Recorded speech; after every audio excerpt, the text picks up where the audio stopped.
Hello everyone, welcome back to another video. And in this video, we will discuss. Hello everyone, welcome back to another video. And in this video, we will discuss about off-page SEO. Off-page SEO क्या होता है, इसकी requirements क्या होती हैं और कैसे आप एक लिंक बिल्डिंग का जो प्रोसीजर है वो किस तरीके से फॉलो करना चाहिए ताकि आपको ज़्यादा से ज़्यादा उसका रिजल्ट मिल सके। ठीक है। ऑफ पेज एक्टिविटीज कई लोग बोलते हैं अब नहीं करनी चाहिए, इतना इसका कोई फायदा नहीं है, but that's not the case. Till this date अगर आपको अपनी वेबसाइट की अथॉरिटी बढ़ानी है तो still off page SEO is one of the best and the easiest. ठीक है। तो हम इस वीडियो में डिस्कस करेंगे कि ऑफ पेज एसईओ पहले तो होता क्या है, क्यों उसको करना चाहिए। ठीक है। कौन कौन सी टेक्निक है जो स्टिल आप यूज कर सकते हो। And through out this series मैं आपको ये भी बताऊंगा कि आपको किस तरीके से ये टेक्निक एग्जीक्यूट करनी चाहिए ताकि आपका स्पैम ना बढ़ जाए। ठीक है। स्पैम आना गलत बात होती है एंड स्पैम अगर ऑफ पेजेस से आपके पास बढ़ रहा है सो फ्यूचर में आपकी वेबसाइट की रैंकिंग डाउन हो सकती है और हो भी सकता है कि आपकी वेबसाइट को सस्पेंड या पेनल्टी भी हो जाए। सो ऑफ पेज एसईओ की जो टेक्निक्स हैं अलग अलग टाइप के, पर पहले समझने की कोशिश करेंगे कि ऑफ पेज एसईओ क्या है और उसकी रिक्वायरमेंट क्यों। सो ऑफ पेज एसईओ की ये वीडियो देखने से पहले आई होप आपको ऑन पेज एसईओ पता होगा, बिकॉज अगर ऑन पेज एसईओ नहीं पता है आपको तो पहले उसके बारे में आपको पढ़ना पड़ेगा। ठीक है। या कहीं से भी वीडियो सोर्स आप देख सकते हैं। यू वांट कि मैं ऑन पेज एसईओ के बारे में एक डिटेल में वीडियो रखूं तो आप कमेंट बॉक्स में पिंग कर दीजिएगा। ऑन पेज एसईओ के लिए भी मैं एक डेडिकेटेड डिटेल वीडियो ले आऊंगा। सो इस वीडियो को देखने का रिक्वायरमेंट है कि आपको ऑन पेज एसईओ की नॉलेज होनी चाहिए। सो ऑन पेज एसईओ जो हमारे पास होता है वो एक वन टाइम टेक्निक होती है। ठीक है। वन टाइम प्रोसेस होता है। आप मेहनत से कंटेंट को लिखते हैं एंड सारी चीजें जितनी भी ऑन पेज एसईओ की रिक्वायर्ड है, चाहे ऑल टेक्स्ट हो, इंटरनल लिंक हो, एक्सटर्नल लिंक हो, कीवर्ड की डेंसिटी बनाना हो और इस तरीके की सारी मेजर चीजें जो भी हैं जब आप वो इसमें इंक्लूड कर देते हो तो उसके बाद आपका कंटेंट फाइनली पोस्ट हो जाता है और लाइव हो जाता है। उसकी इंडेक्सिंग करनी पड़ती है आपको या फिर ऑटोमेटिक भी हो जाती है या फिर साइट में ऐप से भी कर सकते हैं। सो अलग अलग तरीके। तो एक बार ये चीज होने के बाद आप इस जो कंटेंट है उसको बार बार चेंज नहीं करें, इसीलिए इसको वन टाइम प्रोसेस बोला जाता है। अगर आपने कोई कंटेंट बना के डाल दिया, कोई होम पेज बना के डाल दिया गूगल में, तो होम पेज पे आप मल्टीपल चेंजेस बार बार नहीं करते हो। ऐसा नहीं कि हर 2 दिन में आप चेंजेस कर रहे हो, because indexing is a time taking process. अगर जितना ज्यादा आप उसमें चेंजेस कर रहे होंगे वो उतनी बारी अलग अलग टाइम इंडेक्स होगा, तो एक उसकी फ्रीक्वेंट चेंजेस की वजह से उसकी सॉलिड रैंकिंग नहीं आ पाएगी, स्टेबल रैंकिंग नहीं आ पाएगी। तो स्टेबल रैंकिंग के लिए आपको जो रिक्वायर्ड है वो ये है कि आप उसको एक बारी अच्छे से कर ले, भले ही एक हफ्ता लगा ले कंटेंट को अच्छे से बनाने, बट उसमें बार बार चेंजेस फिर नहीं करना। So that is why on page SEO is a one time process. Now अगर इनिशियली हम बोलते हैं कि off page on page SEO is a one time process, then off page SEO is a regular based activity. Regular process.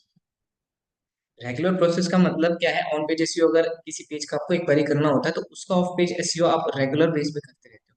Regular का मतलब ये नहीं कि हर दिन कर रहा हूँ, आप एक दिन छोड़ के कर सकते हैं, ऑल्टरनेट डेज में कर सकते हैं, 2 दिन छोड़ के कर सकते हैं, बट ये चलती रहेगी आपके पास, है ना, रुकेगी नहीं। सो of page SEO regular process है, करते रहना पड़ता है। लेकिन करते क्यों रहना पड़ता है? एग्जाम्पल के लिए हमने क्या किया है यहाँ पे कि ऑन पेज एसईओ किया और ऑन पेज एसईओ करने के बाद हमारी वेबसाइट की रैंकिंग 10 आ गई, 10th रैंक हमारी वेबसाइट को मिली, एग्जाम्पल। ठीक है। या फिर कोई भी रैंक आई थी वो 10th तक आ गया because of your on page SEO, आपका ऑन पेज एसईओ स्ट्रांग था, लेकिन अब ये 10th से ऊपर जा नहीं रहा है। ठीक है। तो कैसे इसकी रैंकिंग आप बढ़ाओगे? ठीक है। या फिर एग्जाम्पल के लिए हम देखते हैं कि आपकी वेबसाइट आपने किया ऑन पेज एसईओ और सेकंड रैंक आपको, सेकंड रैंक एसईआरपी में आपके पास आ गई, तो आप इसको मेंटेन कैसे करोगे? 10th रैंक आ गई है तो ऊपर कैसे आना है, चाहे 10th हो, 20th हो, कुछ भी हो, ऊपर कैसे आना है? और अगर आप ऑलरेडी टॉप पे बैठे हैं तो उसको मेंटेन कैसे करना है?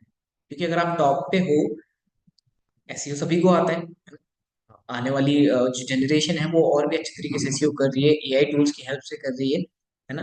तो हो सकता आपसे अच्छा कर सकता है, कोई भी किसी पर्टिकुलर टॉपिक पे एसईओ अच्छा लिख सकता है ना, कंटेंट अच्छा बना सकता है, वेबसाइट अच्छी बना सकता है, सब कुछ अच्छा आपसे बेटर कर सकता है। तो जब वो अच्छा कर सकता है तो वो आपको सेकंड से नीचे भी फेंक सकता है इजीली।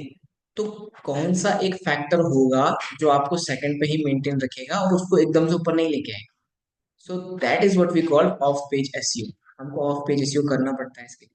रीजन बीइंग, आपको अपनी वेबसाइट को अथॉरिटी देनी पड़ती है। अथॉरिटी देनी क्या पड़ती है? अथॉरिटी बनानी पड़ती है। अथॉरिटी बनती कैसे? अथॉरिटी बनती है आपके पास लिंक बिल्डिंग से। अब लिंक बिल्डिंग जो एक प्रोसेस है, लिंक बिल्डिंग काफी कंट्रोवर्शियल आप इसको बोल सकते हैं, बिकॉज गूगल डायरेक्टली नहीं बोलता है, सपोर्ट नहीं करता कि आप लिंक बिल्डिंग खुद से करो। ठीक है, गूगल क्या बोलता है, आप इतना अच्छा कंटेंट बनाओ कि दूसरे लोग खुद से आपकी वेबसाइट का लिंक लगाएं। जैसे सपोज करो मिंत्रा का लगा रहा है, फेसबुक का लगा रहा है, गूगल के किसी आर्टिकल का लगा रहा है, माइक्रोसॉफ्ट का लगा रहा है, क्योंकि ये बड़े बड़े नाम है तो इन सब पे लोग लगाएंगे। लेकिन आपका बिजनेस जो शायद से अभी नया नया है, तो आपको इतना रिकग्निशन कैसे मिल सकता है स्टार्टिंग में कि आप बनाओगे और लोग आपका लिंक लगाएंगे? आपको तो शायद से फिर एक एक लिंक के लिए आपको महीनों महीनों वेट करना पड़ जाए। तो जब महीनों महीनों वेट करना पड़ जाएगा तो अथॉरिटी आपकी जल्दी बिल्ड नहीं होगी। जल्दी बिल्ड नहीं होगी तो आपकी रैंक ऊपर आएगी नहीं, रैंक ऊपर आएगी नहीं तो ट्रैफिक नहीं आएगा, ट्रैफिक नहीं आएगी तो जो आपका मेन एम है सेल का, वो होने ही नहीं वाला है। तो आप कितना वेट कर सकते हैं? और ऐसा तो है नहीं कि लिंक बिल्डिंग के लिए आप ही एक इकलौते बिजनेस वाले हो, आपके जैसे लाखों हैं। तो कब किसकी किस तरीके से होगी ऑटोमेटिक, तो ये तो बहुत ही ज्यादा मुश्किल काम हो जाता है। गूगल इसको डायरेक्टली नहीं सपोर्ट करता है, ना ही गूगल कहीं पे बोलता है। ये अलग अलग कंपनीज के हिसाब से दिया गया है। कोई इसको पीआर बोलता है, कोई इसको डीए बोलता है, डोमेन अथॉरिटी बोलता है। तो हम उसको बारे में भी ऑफ पेज एसईओ में डिस्कस करेंगे। बस इस वीडियो में हम यही देखेंगे कि ऑफ पेज एसईओ है क्या। तो of page SEO is a link building process. ये रेगुलर प्रोसेस होती है, ये रिक्वायर्ड इसलिए होती है कि अगर आपकी वेबसाइट की रैंक नीचे है तो आप उसकी अथॉरिटी बिल्ड करके उसको ऊपर लेके आ सकते हो। और ऑलरेडी अगर आपकी वेबसाइट की रैंक ऊपर है तो आपको उसको मेंटेन रखना होता है, तो उसके लिए भी आपको ऑफ पेज एसईओ करना पड़ेगा। ठीक है, एग्जाम्पल के लिए अगर सपोज करो टॉप पे मिंत्रा बैठा हुआ है, अगले दिन कोई बहुत ज्यादा करोड़ रुपए लगा के उससे बढ़िया वेबसाइट से बढ़िया एसईओ कर देगा, तो ऐसा नहीं है कि अगले दिन ही मिंत्रा चला जाएगा, नहीं। मिंत्रा इतने सालों से अपनी अथॉरिटी बिल्ड कर रहा है, ऑफ पेज एसईओ स्ट्रॉन्ग कर रहा है। उतना ऑफ पेज एसईओ स्ट्रॉन्ग जब नई वाली वेबसाइट को होगा तो ही वो उसको टक्कर दे पाएगी, अदरवाइज नहीं हो पाएगा। तो यही एक फैक्टर है जो किसी नई वेबसाइट को किसी ऑलरेडी ओल्ड अथॉरिटेटिव वेबसाइट से एक डिफरेंस क्रिएट करती है। तो मेन एम हमारा सब जो रहता है ऑफ पेज एसईओ में, वो लिंक बिल्डिंग का रहता है। और लिंक बिल्डिंग में भी मिसकंसेप्शन होते हैं कि कहीं पे भी बना दो, कैसे भी बना दो, नहीं। इसमें भी आप बोलते हैं गुड बैकलिंक, है ना, गुड लिंक्स होने चाहिए आपके पास। ठीक है, और अच्छी वेबसाइट्स आपको मिलनी चाहिए। कैसे पता कर सकते हैं अच्छी वेबसाइट कौन सी है और किस तरीके से वो लिंक बिल्डिंग का प्रोसीजर चलेगा, वो इस सीरीज में हम धीरे धीरे करके यहाँ पर देखेंगे। ठीक है, एग्जाम्पल के लिए आप छोटा सा कॉन्सेप्ट की क्यों करना है और किस चीज के लिए रिक्वायरमेंट है ये, एक और उसका एग्जांपल बताता हूँ। एग्जांपल के लिए आपको कुछ चीज खरीदनी है ना, you want to purchase something और वो थोड़ा सा एक्सपेंसिव है एनीथिंग, तो उसको खरीदने से पहले आप 10 जगह देखते हो सकता है आप उसको कंपेयर कर रहे हो कि अलग अलग वेबसाइट के साथ उस प्रोडक्ट को। हो सकता है अपने फैमिली और फ्रेंड से आप लोग पूछोगे, ठीक है, या हो सकता है उसकी यूट्यूब वीडियो लोगे। तो आप क्या कर रहे हैं, एक रेफरेंस ले रहे हैं उस पर्टिकुलर चीज को परचेज कर रहे हैं। और हो सकता है कि 10-12 रेफरेंसेस में से अगर 6-7 ने बोल दिया कि ठीक है ये प्रोडक्ट सही है, तो आप उसको फिर ले लेते हो। सो ये क्या है, अथॉरिटी है उस चीज की। क्यों? वो बिल्ड उसने कैसे की है, क्योंकि वो प्रोडक्ट ही इतना अच्छा था कि सब लोग उसके बारे में बोल रहे हैं कि ये प्रोडक्ट अच्छा है। So that is what we call authority building, है ना। अब उस प्रोडक्ट के अच्छे होने की वजह से ये अथॉरिटी बिल्ड हुई है। ठीक है, तो इसी तरीके से अगर सर्च इंजन पे कोई भी कीवर्ड सर्च करता है, जैसे कि एग्जांपल के लिए कोई ये कर रहा है कि shoes, handmade shoes, hand made shoes in Rajasthan, example के लिए। अब गूगल क्या करेगा, ठीक है, ऑन पेज एसईओ पर वेबसाइट परफॉर्मेंस ये चीजें तो देखी जाएंगी, मतलब वो देखी ही जाती है। लेकिन ऑफ पेज एसईओ के रिस्पेक्ट में इसमें क्या देखा जाएगा, हैंडमेड शूज में कितनी और फर्दर वेबसाइट है, कितने और जर्नल्स है, अलग अलग आर्टिकल्स और ब्लॉग्स हैं जो इस पर्टिकुलर कीवर्ड पर किसी वेबसाइट को पॉइंट कर रहे हैं, है ना। हो सकता है कि मिंत्रा ने कोई आर्टिकल लिखा हो कि हैंडमेड शूज इन राजस्थान और मेरी वेबसाइट को लिंक कर रखा उससे, और ऐसे बहुत सारे हो सकते हैं, एग्जाम्पल के लिए बता रहा हूँ। तो ये जो जितने भी लिंक्स आपकी वेबसाइट को मिल रहे होंगे अलग अलग जगह से, ये आपकी वेबसाइट की पहली बात अथॉरिटी बढ़ाएगा, बिकॉज एक रेफरेंस क्रिएट हो रहा है कि इस कीवर्ड पे गूगल को बताया जा रहा है कि ये वाली जो वेबसाइट है वो बेटर है। और वो जो लिंक क्रिएट कर रहे हैं उन वेबसाइट की अथॉरिटी भी देखी जाती है। ऐसा नहीं है कि कोई भी आलतू फालतू की वेबसाइट में लिंक लगा रहा है। खुद ही मैंने 10 वेबसाइट अपनी डोमेन परचेज करके खरीद दी, सब डोमेन लगा के कर दी और सब में मैंने लिंक लगा रखा तो गूगल ऊपर कर देगा, नहीं। जो वेबसाइट से आपको लिंक आ रहा है उन वेबसाइट की भी अथॉरिटी होनी चाहिए। जैसे कि मैंने एग्जांपल दिया आपको कि अगर मिंत्रा नहीं देते तो उसका बहुत ज्यादा इम्पैक्ट पड़ेगा। या फेसबुक से आ रहा है कोई मेरे को लिंक, फेसबुक ने दे दिया, या फिर कोई भी ऐसा आर्टिकल है, फैशन का कोई आर्टिकल है बड़ा बड़ा सा जिसने मुझे लिंक दे दिया, तो वो वेबसाइट ऑलरेडी खुद में ही काफी बढ़िया, उसने मुझे लिंक दे दिया है, तो उससे ज्यादा आपके पास इम्पैक्ट आएगा। ऐसा नहीं है कि मैं लिंक कहीं पे भी बना दूं। तो इसीलिए मैंने यहाँ पर स्पेसिफिकली बताया भी है कि गुड लिंक्स होने चाहिए, गुड बैक लिंक्स जिसको हम बोलते हैं, एक अच्छी वेबसाइट से आने चाहिए। एक अथॉरिटेटिव वेबसाइट से अगर आते हैं तो कम भी आएंगे तो ज्यादा आपको एडवांटेज मिलेगा, है ना। पहले क्या होता था और मोस्टली शायद से अभी भी लोग इस चीज को प्रैक्टिस करते हैं, दे कॉम्प्रोमाइज क्वालिटी ओवर क्वांटिटी, कि बैकलिंक ज्यादा बना दो भैया, जितने ज्यादा होंगे हमारी वेबसाइट की हो जाएगी। ऐसा कभी नहीं होता है, ठीक है। हो सकता है कि आपने 10 वेबसाइट में बनाया और सबका जो अथॉरिटी है वो मिला के किसी एक वेबसाइट के बराबर भी नहीं पहुंच पा रहा है। तो 10 की जगह आप उस एक वेबसाइट पे फोकस कीजिए जिसपे आपको लिंक मिल जाए, भले ही आपको मेल करके उनको बताना पड़ जाए, जैसे कि पोस्टिंग में होता है। बताएंगे सारी टेक्निक्स क्या क्या होती है, कौन कौन सी होती है, वो सारी चीजें बताई जाएगी। तो वो सारी टेक्निक्स कौन सी हैं, किस लिए हैं, तो वो सारा इसमें डिटेल में हम इस सीरीज में बताने ही वाले हैं। तो ऐसी वेबसाइट को छोड़ के आप ऐसी वेबसाइट पे जाइए जिनका अथॉरिटी अच्छी है। आपको पता कैसे चलेगा, वो सारी चीजें हम डिस्कस करेंगे। टूल्स है, थर्ड पार्टी टूल्स है, ठीक है। वैसे तो यहाँ पर मॉज था, है ना। मॉज बार था, बहुत ज्यादा फेमस था, लेकिन अभी इसी ईयर ईयर के एंड में ये पेड हो गया। और जब से ये पेड हुआ है तब से बहुत ज्यादा प्रॉब्लम्स क्रिएट हुई हैं। लेकिन ऑब्वियसली बात है कि इसकी वजह से कई लोगों को अपॉर्चुनिटी भी मिल गई कि वो अपनी वेबसाइट को क्या कर सकते हैं, प्रमोट कर सकते हैं।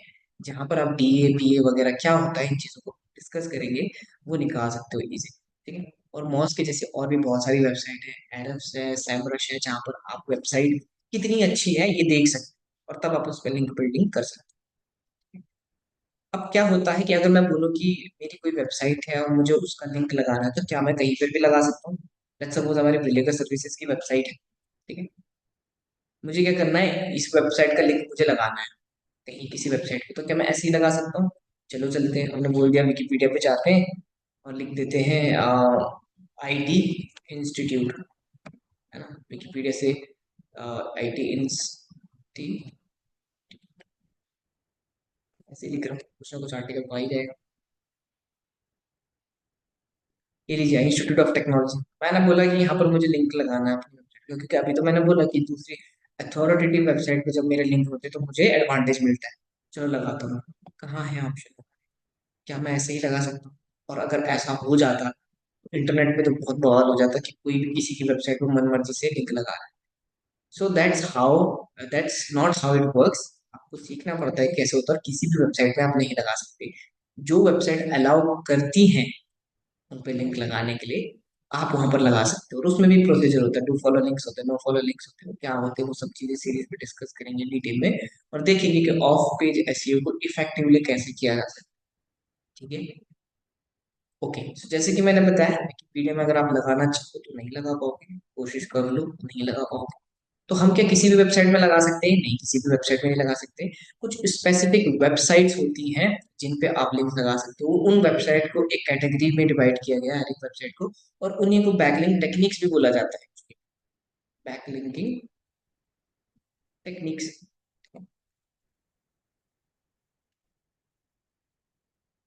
बैकलिंकिंग टेक्निक्स वही वेबसाइट्स ही होती है, उन्हीं वेबसाइट को बैकलिंक की टेक्निक्स बोला जाता है। कौन कौन सी होती है? आपके पास कुछ बेसिक है, social bookmark, directory submission,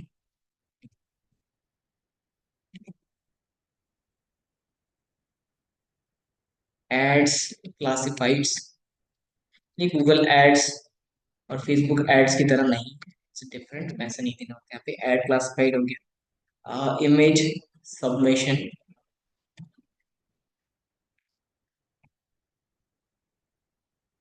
file creation. एक डॉक्यूमेंटिंग भी थी बट उसे थोड़ा स्पैम में ज्यादा कंसिडर किया जा रहा है, तो अब उसको नहीं करते। डॉक्यूमेंट सबमिशन, ठीक है। और डॉक्यूमेंट अलग अलग टाइप के हो सकते हैं, whether it is your doc, normal doc file, word file, इसको हम वर्ड लिख लेते हैं, word, PDF, OTF, PDF, slides, है ना, पावर पॉइंट स्लाइड्स, इस तरीके से कर सकते हो। और डॉक्यूमेंट के जो फॉर्मेट है उनसे कर सकते हो। बेसिकली हमारे पास आर्टिकल सबमिशन की वेबसाइट्स होती है, आर्टिकल सबमिशन, ब्लॉग सबमिशन, बस तो ऑलमोस्ट एक ही जैसे होते हैं। और गेस्ट पोस्ट काफी पॉपुलर इस टाइम पे, गेस्ट पोस्टिंग। ठीक है, ये कुछ टेक्निक्स हैं जिनको आप यूज करते हो। और भी हो सकता है आप खुद से ही बना रहे हो टेक्निक। कई बार ऐसा होता है कि आप किसी स्पेसिफिक वेबसाइट को यूज करते हो किसी चीज के लिए, जैसे यूआरएल शॉर्टनर, कुछ वेबसाइट्स होती है जिनमें आप यूआरएल को शॉर्ट कर सकते हो। ठीक है, बिटली उनमें से बहुत बड़ा एक है। तो वहां पर आप जब अपनी वेबसाइट की लिंक बनाते हो तो कई बार वो आपको वो भी बैक लिंक दे देता है। ठीक है, ऐसा नहीं बोल रहा हूँ हर बार ही देगा, बट एक बैक लिंक वहां से आपको मिल जाता है। ठीक है, तो ऐसे कुछ वेबसाइट भी है जिन पे जाते ही मिल जाएगा, वो किसी स्पेसिफिक टेक्निक में काउंट नहीं कर सकते हम उसको। बट हाँ, ऐसे और भी तरीके होते हैं जहाँ से लिंक मिल सकता है आपको। ठीक है, आर्टिकल्स हो गया, ब्लॉग हो गया, गेस्ट पोस्टिंग हो गया, डॉक्यूमेंट सबमिशन, डॉक्यूमेंट सबमिट करते हैं, सारी टेक्निक को देखेंगे कि करके कैसे कैसे होता है। प्रोफाइल क्रिएशन हो गया, आप इमेज सबमिट कर सकते हो अलग अलग वेबसाइट में, एड क्लासिफाइड क्रिएट कर सकते हो, है ना, बिजनेस लिस्टिंग भी बोलते हैं इसको। ठीक है, बिजनेस लिस्टिंग्स। ठीक है, जिसे जस्ट डायल सुलेखा में होता है ना, इंडिया मार्ट है, सुलेखा है, जस्ट डायल। डायरेक्टर सबमिशन कैसे करना है, ये सारी चीजें हो गई। Forum, forums, question answer forums होते हैं, है ना, बहुत सारे। जैसे कि Reddit, one of the most famous forum. ठीक है, ये कुछ बेसिक टेक्निक्स हैं जिनको यूज किया जाता है। अब देखो, टेक्निक्स इनको बोला जा रहा है यहाँ पर टर्म्स में ताकि समझने में इजी हो, बट एक्चुअली में ये टाइप्स ऑफ वेबसाइट है। जैसे कि अगर मैं बोलूँ हमारी वेबसाइट कैसी है, इट्स एड टेक वेबसाइट और एजुकेशनल वेबसाइट, बट है तो नॉर्मली वेबसाइट है ना। उसी तरीके से बैकलिंकिंग की जो टेक्निक में सोशल बुक मार्किंग है, ये बुक मार्किंग की वेबसाइट्स होती है वेबसाइट ही, बुक मार्किंग की वेबसाइट होती है जिसपे हम नॉर्मली बुक मार्क बना सकते हैं। क्योंकि आपको पता ही है, ब्राउजर में अगर आप बहुत सारे बुक मार्क रखते हो तो ब्राउजर स्लो हो जाता है, बिकॉज उसको मेमोरी कंज्यूम होती है, तो उसकी वजह से वो स्लो हो जाता है। तो कुछ वेबसाइट्स ऐसी हैं जो आपके बुक मार्क्स को सेव कर सकते हैं, जैसे पासवर्ड सेव करने की वेबसाइट होती है। So it is exactly like this. तो ये जो टेक्निक्स है, इन्हें टेक्निक बोला जा रहा है, एक्चुअली में ये वेबसाइट्स होती है जिन पे आप लिंक बना सकते हो। क्या हर किसी में बना सकते हो? नहीं, इसमें कई सारी चीजें देखनी होती है, डीएपीए देखना होता है, do follow links, no follow links देखने होते हैं। कुछ टेक्निकल टूल्स हैं जो आपको इस काम में हेल्प भी करते हैं, जिनको हम देखेंगे इस पूरी सीरीज में। So this was the part one of page SEO, and I hope आपको थोड़ा सा बेसिक समझ में आया होगा हम क्या करने वाले हैं। बिकॉज किसी भी चीज को पढ़ने के लिए ये जरूरी पता होना चाहिए वो है क्या और उसको करना क्यों जरूरी है। अगर आपको उसकी जरूरत पता होगी तो ही आप उसको अच्छे से समझ पाओगे, है ना। ऐसा नहीं है कि लोगों ने बोला ऑफ पेज एसईओ करना है तो करना है, ऐसा नहीं होता। आपको समझना पड़ता है, एक प्रोसेस समझनी पड़ती है कि क्यों जरूरी है। ठीक है, काफी बोरिंग सा काम है, लोगों को काफी बोरिंग भी लगता है, एक्टिव भी लगता है, but it is what it is, है ना। इसकी जरूरत है, लोग करते हैं, करना पड़ता है कहीं ना कहीं किसी टाइम पे। ठीक है, सो that's it for the part one. Next part में हम बैकलिंक की टेक्निक से स्टार्ट करेंगे, from the very first technique, इस सोशल बुक मार्किंग किस तरीके से की जाती है, डायरेक्टरी सबमिशन किस तरीके से की जाती है, कैसे वैलिड वेबसाइट ढूंढनी है, और कैसे चेक करना है कि कोई वेबसाइट अच्छी है कि नहीं, to follow link, no follow links क्या होते हैं, और हमें किस में ज्यादा बनाना चाहिए, किस में नहीं बनाना चाहिए, और इनमें से किस वाली टेक्निक में सबसे ज्यादा नो फॉलो वेबसाइट होती है। वो सारी चीजें हम डिस्कस करेंगे अपने part two. So that's it for the part one. I hope आपको वीडियो पसंद आई हो। अगर पसंद आई होगी तो लाइक कीजिए, सब्सक्राइब कीजिए, और इस वीडियो को शेयर जरूर कीजिए। And if you have any kind of query, आप डिजिटल मार्केटिंग सीखना चाहते हो, तो रिलेटेड सर्विसेज को कांटेक्ट कर सकते हैं। Okay, so that's it, bye bye, take care.